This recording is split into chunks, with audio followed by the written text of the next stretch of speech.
everybody. This is Joe Joseph, and this is the Daily Sheeple.com's Daily News Brief. Oh, boy. Let's start off with a TDS article. Direct from Capitol Hill. Sessions will recuse himself of any probe into Hillary Clinton or her foundation. Isn't that interesting? Of course, Senator Sessions was a senator while Clinton was a senator. So that's interesting. The article goes on to say, as the Jeff Sessions confirmation hearing continues, Trump's nominee for Attorney General said that he would recuse himself from any potential future investigations or probes involving Hillary Clinton's use of a private email server while working as Secretary of State, as well as any questions about her family's philanthropic foundation. Responding to Senator Chuck Grassley, if he could approach issues involving Trump's presidential challenger impartially and objectively, Sessions said this, quote, I believe that could place my objectivity into question. Sessions said, I believe the proper thing would be for me to recuse myself. He added the politically charged comments he made about the Clintons during the contentious campaign would give the appearance that he isn't impartial. Isn't that interesting? Now, you can look at it two ways. You can look at it as Senator Sessions, the honorable individual that wants to take the high road no matter what, which I'm sure people will take a look at. And then the other side is he's recusing himself because he doesn't want to rock the boat, because he doesn't want to infuriate the Clinton cartel. That, too, remains a possibility. I don't know which one it is, but I can tell you that it was very interesting that came up today. And, of course, you know, he went on to make his statement, and he got asked many, many questions. According to this, Sessions defended the case of voter fraud he brought against the black activists. Amazingly, he was accused, I guess you could say, of harboring sensibilities for the KKK. He says they're false allegations. He abhors the Klan and what it represents. He said that the case was proposed by African Americans who said their ballots had been stolen and altered. He also touted a hate crime he prosecuted against a member of the Ku Klux Klan that resulted in an execution. He said this, quote, I never declared the NAACP un-American or the civil rights attorney a disgrace to his race. He said, there is nothing I'm more proud of than my 14 years in the Department of Justice. If you don't know, Senator Sessions, of course, was a prior federal attorney. Now, he did say that he still believes Roe versus Wade is the worst Supreme Court decision of all time, but it's the law of the land and deserves respect. And in another highlight of what transpired so far, Sessions said he does not support President-elect Trump's campaign proposal to temporarily ban all Muslims from entering the country. Instead, he said he supports Trump and his proposed extreme vetting of immigrants coming from dangerous regions. However, Sessions said a person's religion could be a factor if they're, for example, an extremist whose religion includes harming Americans. So it's interesting, you know, the first day, Senator Sessions is virtually assured confirmation by the Republican-controlled Senate. So this is kind of all a circus at this point. He will be confirmed as the next Attorney General, and then we'll see how it goes. Remember, folks, this is a guy that in his opening statement talked about how our police state is much more capable than it ever has been, and is touting, you know, let's circle the wagons, let's support the police, you know, let's get them out in the neighborhoods, all this kind of stuff. He embraces the police state, much like President Trump. You know, if we're going to be real, let's be real about President Trump, who supports a nationwide version of New York's stop and frisk. I'm just saying, you could say what you want about President Trump. You could say what you want. You can support him however you want. That's okay. But understand that underneath all the Make America Great Again is a whole lot of dirt.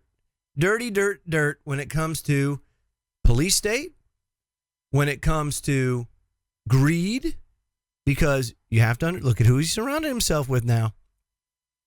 3 Goldman Sachs people are directly advising him in the White House. 3. Bannon, his son-in-law, and the other guy that's going to be the Department of Treasury. I can't remember his name. He's got a weird name. All I can say is you got Goldman Sachs that's advising him on all his financial stuff and foreign policy. And then you have his record, which, of course, he openly admits. He loves the police. He wants to have expanded powers. He wants enforcement to go on and probably intensify. Now, with regards to immigration, it's very simple. Follow the law. If you just follow the law with regards to immigration policy, perhaps we might actually have some control over who comes in and who goes out of the country. If that's what you want. The last 8 years, this administration hasn't wanted that. So what have they done? They turn the other cheek. President Trump probably is not going to do that. So, there's some positives, there's some negatives. I will tell you, though, it ain't going to be the honeymoon that everybody's expecting. So just brace yourselves for impact as we go over how 2017 may not be all that rosy a year. Now, Bloomberg came out today and they were saying, oh, hey, optimism, baby. Optimism index surges by the most since 1980. Oh, boy. Everybody get ready to partay. Partay like it's 2002. Yeah, like it's the Bush administration. Or perhaps even the end of the Clinton administration when gas was 77 cents a gallon. Oh, yeah. And there was all sorts of optimism and everything else. And then what happened in 2008? Crash. Well, according to this article by Vince Scully, he says optimism among American small business soared in December by the most since 1980 as expectations about the economy's prospects improved dramatically in the aftermath of the presidential election. Of course, it was basically a dead ringer if Clinton got in. It was, Trump has a lot of well intentions, and there's things that he can do that's going to bolster the economy, whether it be tax cuts. If he goes about the tax cuts like he says he will, that will bolster the economy. He has other initiatives, whether it be infrastructure or otherwise, that could bolster the economy. On the flip side, there are a lot of things that are going to put the kibosh on any sort of growth that he may achieve. And we'll go over some of that here now. But according to the National Federation of Independent Businesses Index, last month it jumped 7.4 points to 105.8, the highest since the end of 2004 from 98.4. So there's a lot of optimism out there. And I mean, rightfully so. A lot of people are excited. New president. Okay. Yeah. But then take a look at this. Michael Snyder, the Economics Collapse blog, wrote this. Radical activists want to turn Trump's inauguration on January 20th into one of the biggest riots in U.S. history. Radical leftists, he says, are planning to make a January 20th the most chaotic inauguration day in American history. Their stated goal is to disrupt the inauguration festivities as much as possible, and they're planning a wide range of actions to achieve that stated goal. Mind you, I think they've called up like 5,000 National Guard troops, so that's going to be kind of weird, or interesting to say the least. It says some of the more moderate groups are using terms such as civil resistance and civil disobedience, but others are openly talking about blockades, jumping barricades, throwing projectiles, and citywide paralysis. Now, it could happen. It may not. But recently, one activist group took out a full-page ad in the New York Times. This is what it said. It says, stop the Trump-Pence regime before it starts. In the name of humanity, we refuse to accept a fascist America. The ad states followed by a list of signatories that includes scholar Cornel West, author Alice Walker, Chase Iron Eyes of the Standing Rock Sioux, educator Bill Ayers, yeah, poet Saul Williams, CNN Mark Lamont Hill, Carl Dix of the Communist Party USA, and numerous others. Oh boy. McCarthy'd be turning over in his grave right now. The ad, of course, pointed people to refusefascism.org. And it asserts that Trump must be stopped whether he's legitimately elected or not. Because that's what we want in this country, right? Is we just want honesty. But this isn't it. I mean, come on, take a look at it. It's amazing. On the website, it says, Trump has assembled a cabinet of Christian fundamentalist fanatics, warmongers, racists, science deniers. No, his regime must not be allowed to consolidate. We refuse to accept a fascist America. Well, that's all well and good, but unfortunately, America saw it differently. You know, whether or not you think that the election was thrown, hell, I think the election was thrown. I could tell you firsthand, all you people that are pissed, you shouldn't be going after Trump. You should be going after your own Democratic National Committee for taking the nomination away from Bernie Sanders, who would have handily beat Donald Trump in an election had he been able to run, honestly. But that didn't happen. So instead of being pissed at Trump, why not be pissed at the DNC who sabotaged your whole election process? Because you, Democrats, went through what we, independents, went through in 2008 and 2012 with Ron Paul. I can tell you that for a certainty. What they did to you guys with Bernie Sanders was directly lessons learned from 2012 and what the Republican Party did to Ron Paul. It is what it is. Be pissed at them. It's crazy. But SHTF plan reports Americans fear personal financial disaster, that the economy is going to implode. See, this is, I can't really say that, I don't envision like an economic implosion per se, but I can tell you that over the next couple of years, as the Fed ratchets up interest rates and the cost of servicing the national debt soars, you're going to start having issues here at home. It says, as business enters into 2017 and the Trump administration with high hopes for a new boom, individual households remain less than optimistic about their financial future. With overwhelming student debt and factors such as increasing cost of living, a new housing and auto bubble, difficulty finding good work, and the announcement that the Fed, of course, is raising interest rates in 2017 and beyond, many Americans are dealing with a pessimistic outlook that will be difficult to shake, even if the next administration kicks off on a high note. Think about it. You have President Trump that's going to probably usher in some sort of initiatives that he's going to have to get through a globalist establishment Congress. And then once he does, is it going to be in time enough to combat the negative forces that are at work here? Let's restate that again. Student debt, cost of living, housing and auto bubble, and a stock market bubble to boot. No jobs. Remember, this is another thing too. The government and the mainstream media tout, oh, well, the economy is running on all cylinders. We've gained 145,000 jobs last month.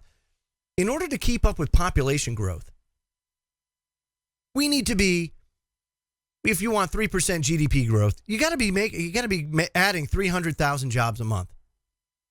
Is basically how it goes. 300,000 jobs. 145,000 jobs doesn't keep up with population growth. There's just not enough job creation. Now, will that change under President Trump? I don't know. But I can tell you that all this has done over the past 8 years is just tout a fairy tale of recovery that, of course, many of us know has never occurred because we don't feel it, because it's not there. Yes, this is how things are going to shape up for 2017. Now, as many people have unwisely taken on too much debt and the glut of cheap money, an era which is now rapidly coming to an end, there will be a desperate struggle to stay afloat and make ends meet. For many Americans, credit card debt and other loans were the only means to keep going during an economic period that was stagnant and unforgiving. And though they borrowed money to pay bills, that flow didn't result in better momentum in the way of pay, job advancement, and personal household progress. So when you take it in its totality, yes, there are things that Donald Trump would like to do. They will take time.